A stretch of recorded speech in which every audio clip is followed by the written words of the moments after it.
Good day everyone. My name is Ruel Seco, BPAC 2020. Our report yesterday is Defense and Enforcement Law. Ano nga ba ang Defense and Enforcement Law? So halina't talakayin natin to. Let's do this! Ayon sa Department of National Defense, it is tasked with the responsibility of providing of necessary protection of the state against external and internal threat, directing, planning and supervising the National Defense Program, maintaining law and order throughout the country, and performing the function as may be provided by law. So dagdag ko lang dito is it is exchange with the duty of supervising the National Defense Program of the country. It's also a responsibility from overseeing field operation to ensure the judi- judicious and effective implementation of the National Defense and Security Program.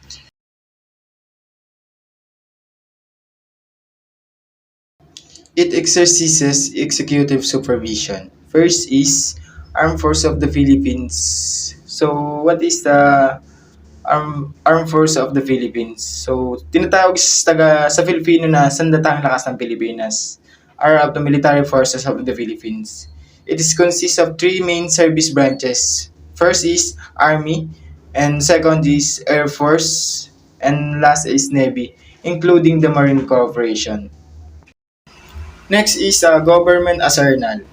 Government Asernal is a agency of Philippines government under the Department of National Defense, responsible from the production of basic weaponry and ammunition of Armed Forces of the Philippines and the Philippine National Police, among the others, and from the sale export of product and exists of Armed Forces of the Philippines and Philippine National Police requirements. Next is Office of Civil Defense. So, what is Office of Civil Defense? In Filipino, tinatawag siyang tanggapan ng tanggulang sibil. In short, TTS is a organization with the Philippines Department of the National Defense and serve as a implementing arms of the National Disaster Risk Reduction and Management Council na tinatawag sa NDRRMC as such has a primary mission of administering and comprehensive national civil defense and disaster risk reduction and management program by providing leadership in the continuous development of strategic and systematic approaches as well as measure of reduce the vulnerabilities and risk to hazard and manage the consequence of disaster. Next is Philippines Veterans Affairs Office. So, what is the Philippines Veterans Affairs Office? So, in Filipino, tinatawag siyang tanggapan para sa kapakanan ng mga veteranong Pilipino. Is the Philippines Agency from Filipino Wars Veterans under the Department of National Defense.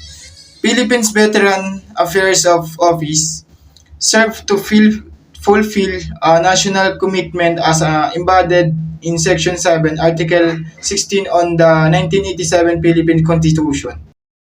And last, the National Defense College of the Philippines. So, what is the National Defense College of the Philippines? In Filipino, tinatawag siyang dalubhasaan ng tanggulang pambansa ng Pilipinas.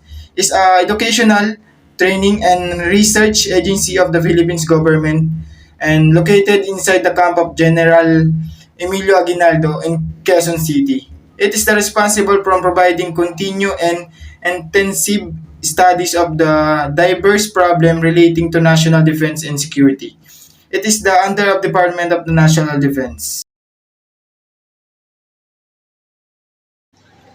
Law enforcement in the Philippines. Let's talk about.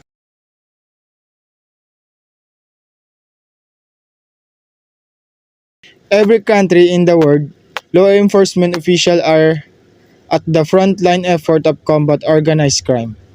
The building of criminal investigate and other law enforcement capacity is a core component of United Nations Office Drug Crimes work. Technically, assistance including the institutional and operational capacity building of law enforcement and judicial bodies in strength and investigation and prosecution of organized crimes. Training is offered to police investigator, prosecutor, and judge. Criminal intelligence analyze specialized drugs and organized crime investigator and custom officials. In United Nations of Office Drug Crimes deliver a range of the training to law enforcement officer on topic of relevance fighting organized crime in their location context. It's also employ modern technical training such as the computer-based training as well as assistant improving the information exchange between law enforcement agencies, custom and border control authorities in different countries. The four characteristics of the law enforcement. First is criminal intelligence and information sharing. Criminal intelligence has been described as lifeblood of the fight against transitional organized crime. It is the foundation from all of proactive investigation and cross-cutting issues since the same expertise and methodology is used from all of serious crime, including corruption, drug trafficking, and terrorism.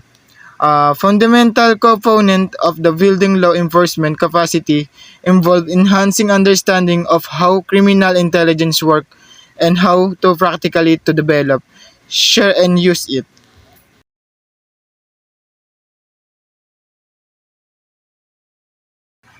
Second is counter-kidnapping. The international community is the increasingly concerned about the use of the kidnapping by organized criminal groups. In the most severely affected countries, several hundred kidnappings occur annually. Criminal groups are involved in the kidnapping from the purpose of extortion as method of accumulating capital from other criminal activities, such as the trafficking in firearms, money laundering, drug trafficking, trafficking in people, and crimes related to terrorism.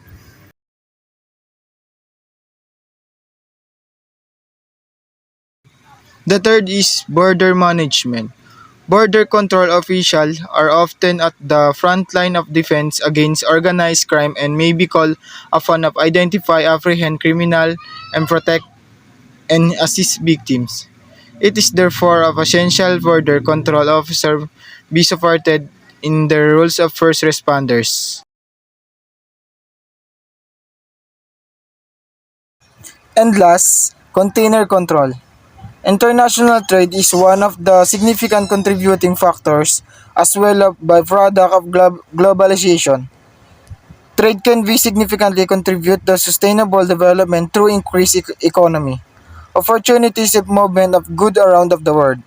However, many developing countries do not have the capacity effectively harness of good of international trade, while also ensuring trade and security and standard at their port, handling terminal and border. And thank you for listening guys. Have a good day.